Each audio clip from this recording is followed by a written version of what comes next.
மாறாதவராகிய ஆண்டவராகிய இயேசு கிறிஸ்துவின் நாமத்தினால இந்த மனமகிழ்ச்சியான 9வது மாதத்துல உங்களை நான் சந்திப்பதில் மிகுந்த மகிழ்ச்சி அடைகிறேன்.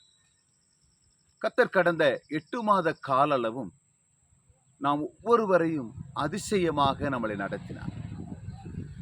நம்முடைய வாழ்க்கையில தேவன் செய்த நன்மைகள் ஏராளம். எவ்வளவு நன்றிகளையும் துதிகளையும் ஸ்தோத்திரங்களையும் நாம் செலுத்தினாலும் அது மிகையாகாது. இந்த 9வது மாதத்துக்குள்ளாக நாம் கடந்து வந்திருக்கிறோம். இறை வார்த்தை இப்படி சொல்லுகிறது. எபிரேயருக்கு எழுதின நிருபம் அதனுடைய 6வது அதிகாரம் அதனுடைய 14வது வசனம் இப்படி சொல்லுகிறது. நிச்சயமாக நான் உன்னை ஆசீர்வதிக்கவே ஆசீர்வதித்து உன்னை பெருகவே பெருக பண்ணுவேன் என்றார். கர்த்தருடைய பிள்ளைகளே, இந்த 9வது மாதத்துல கர்த்தர் நம்மை பார்த்து சொல்லுகிற ஒரு காரியம், நிச்சயமாகவே நான் உன்னை ஆசீர்வதிக்கவே ஆசீர்வதிப்பேன். கடந்த 8 மாத கால அளவும் நம்முடைய வாழ்க்கையில ஆசீர்வாதங்களை நாம் இழந்து போயிருந்திருக்கலாம். ஆனா இந்த 9வது மாதத்துல ஆண்டவர் நமக்கு வாக்குத்தத்தமாய் சொல்லுகிறார், நான் உன்னை நிச்சயமாக உன்னை ஆசீர்வதிப்பேன். இந்த இறை வார்த்தையில நம்ம பார்க்க முடியும், ஆபிரகாமை குறித்த சம்பவத்தை நாம் பார்க்க முடியும். ஆபிரகாம் ஆசீர்வாதத்தை இழந்து காணப்பட்டார். கர்த்தர் ஆபிரகாமுக்கு வாக்குத்தத்தம் பண்ணினார், உன் பேரை நான் பெருமைப்படுத்துவேன்னு சொன்னார், உன்னை நான் ஆசீர்வதிப்பேன்னு சொன்னார். ஆண்டுகள் கடந்து போனது. தேவ சமூகத்துல ஆபிரகாம் காத்திருந்தார். ஆபிரகாம் காத்திருந்ததுனால ஆபிரகாமுடைய ஒரு வார்த்தை அவனுடைய பேரை பெருமைப்படுத்த வைத்தது. தேவனுடைய பிள்ளைகளை, தலைமுறை இல்லாமல் ஆபிரகாம் பல ஆண்டுகள் அவர் காத்திருந்தார். 99 ஆண்டுகள் வரையும் அவர் தேவ தரிசனத்துக்காக, தேவனுடைய வாக்குத்தத்தங்கள் நிறைவேற வேண்டும் என்பதற்காக அவரும் அவருடைய மனைவியும் காத்திருந்தார்கள்.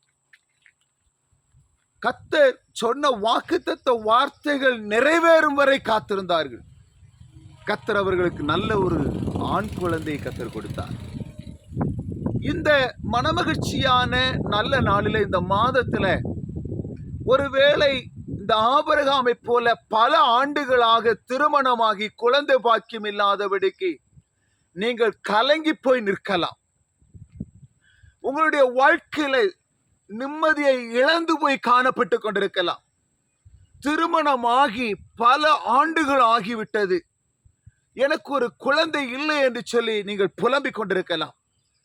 இந்த 9வது மாதத்துல கர்த்தருடைய வார்த்தை உங்களுக்கு நேராக கடந்து வருகிறது.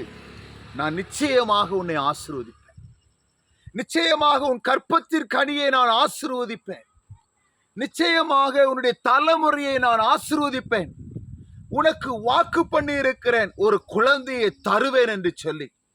அதே போல நிச்சயம் உங்க வாழ்க்கையில ஆண்டவர் கற்பத்தின் கனியை கொடுக்க விரும்புகிறார். இந்த ஆசீர்வாதத்தை சுதந்தரிக்க விடாதபடிக்கு சில போராட்டங்கள் உங்க வாழ்க்கையில, சமாதான குலைச்சல் உங்க வாழ்க்கையில, உங்களுடைய வாழ்க்கையில ஸ்தோத்திரம், பல போராட்டத்தோடு கூட, மிகுந்த வேதனையோடு கூட, மிகுந்த நெருக்கத்தோடு கூட நீங்கள் காணப்பட்டு கொண்டிருக்கலாம். இதெல்லாம் சம்பவிக்குமா அல்லது நடக்குமா என்று கேள்வி சின்னத்தோடு கூட நீங்கள் இருக்கலாம். நிச்சயம் நீங்கள் விசுவாசித்தீர்கள் என்று சொன்னார். இந்த ஆபிரகாம் விசுவாசித்தார்.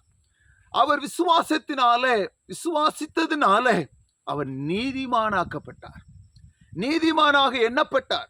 தேவ பிள்ளைகளே, விசுவாசத்தின் தகப்பனாயிருக்கிற ஆபிரகாமை நம்ம சொல்ல முடியும், அவர் விசுவாசத்தின் தகப்பன் என்று.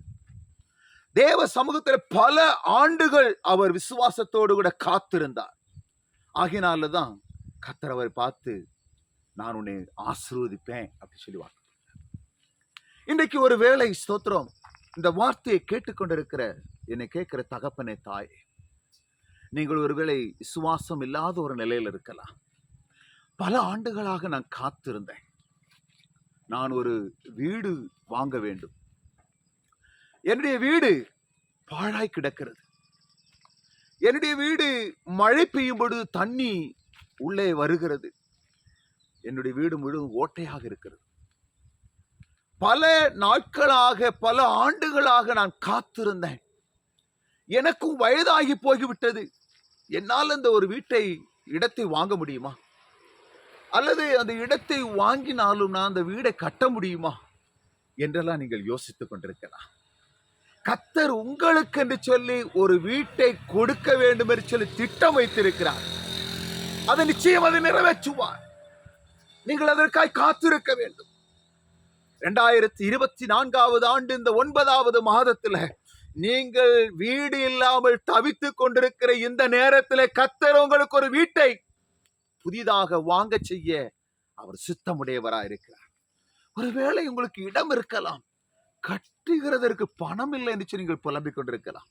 கர்த்தர் வானத்தின் பலகணிகளை திறந்து இடங்கொள்ளாமல் போகும் மட்டும் ஆண்டவர் உங்களை ஆசீர்வதிக்க வல்லவர்.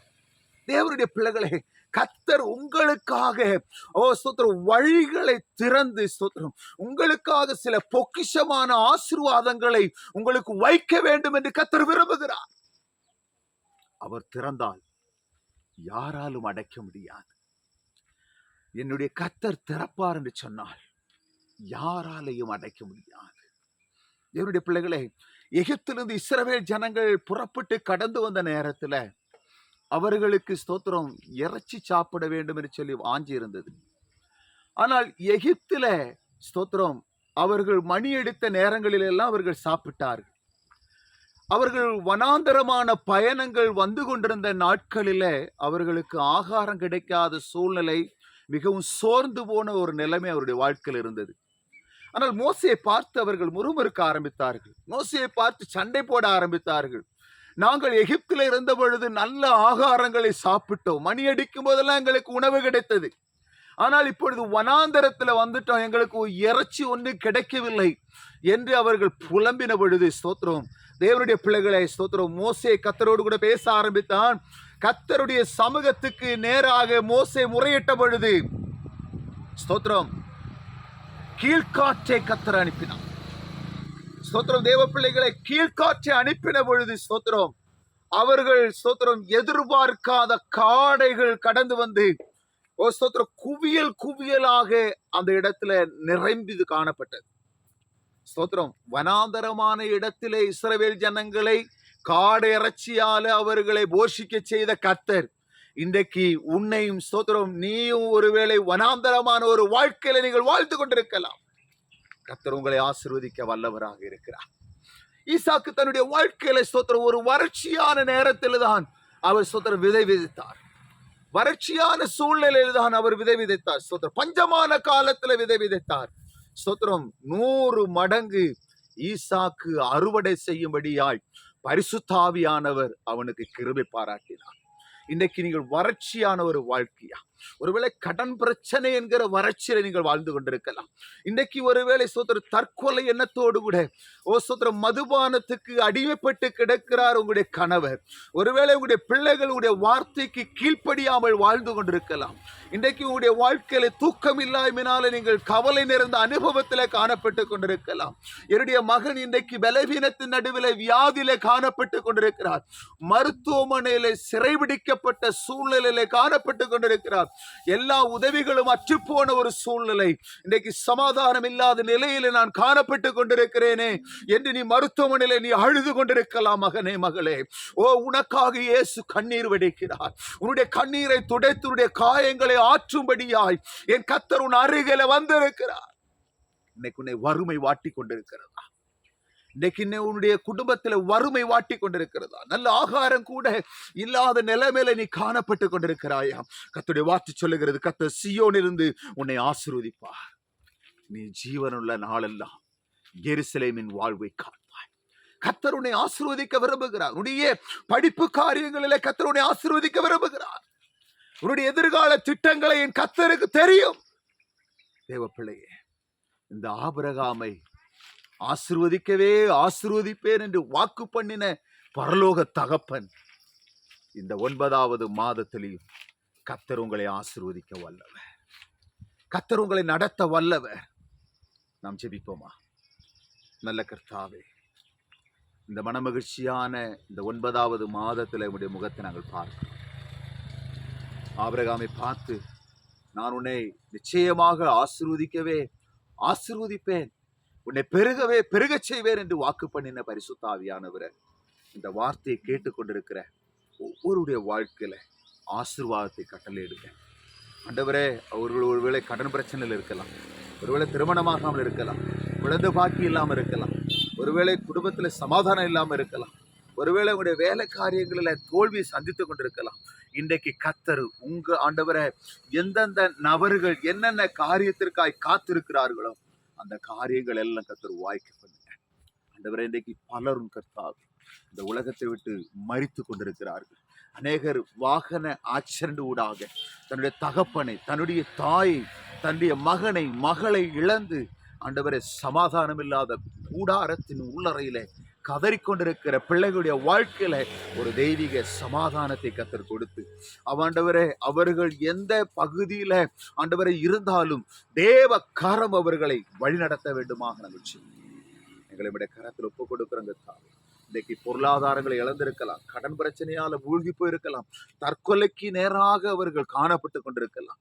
நான் தற்கொலை செய்து விட வேண்டும், என்னால் இந்த கடன் பிரச்சனையிலிருந்து மீண்டு வர முடியவில்லை என்று அவர்கள் மிகுந்த பாரத்தோடு கூட காணப்பட்டு கொண்டிருக்கலாம். கர்த்தர் அவர்களை விடுவிக்க வேண்டுமா? கர்த்தர் அவர்களை விடுவிக்க வேண்டுமா? ஸ்தோத்திரங்க தாவே, நிச்சயமாகவே முடிவு உண்டு, உன் நம்பிக்கை வீண் போகாது என்று சொன்ன வசனத்தின்படி கர்த்தர் அப்படியே செய்கிறதற்காக ஸ்தோத்திரம். இயேசுவின் நாமத்தில் ஜெபிக்கிறோம் நல்ல பிதாவே.